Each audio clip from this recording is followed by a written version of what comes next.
Saksikan program TV kegemaran anda di tonton.com.my bila-bila sahaja.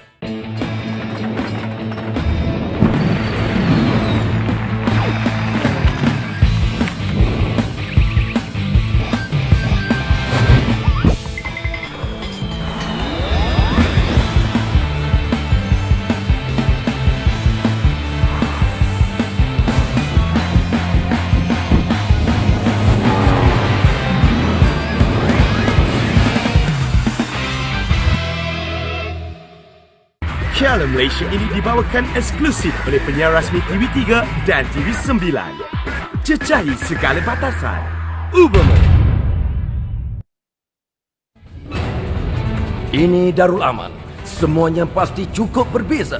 Dari ibu kota kini di utara. Penyokong-penyokong semakin dilanda keresahan. Terikat dua sama pada pertemuan pertama.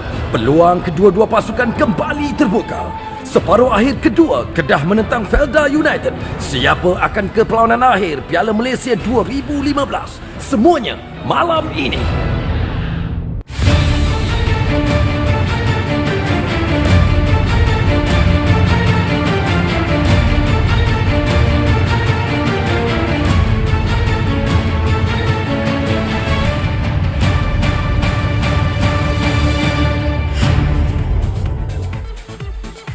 Harapan dan juga cita-cita bukan saja keseluruhan pemain-pemain Kedah Darul Aman Lim, tetapi penyokong-penyokong mereka malam ini mahu melihat Kedah Darul Aman mara ke pentas akhir saingan Piala Malaysia untuk 2015 ini. Ya, kita ramai yang tunggu-tunggukan perlawanan pada malam ini. Kita boleh lihat bahawa di stadium penuh dengan semua penyokong Kedah terutamanya. Jadi ramai yang kembalinya Indra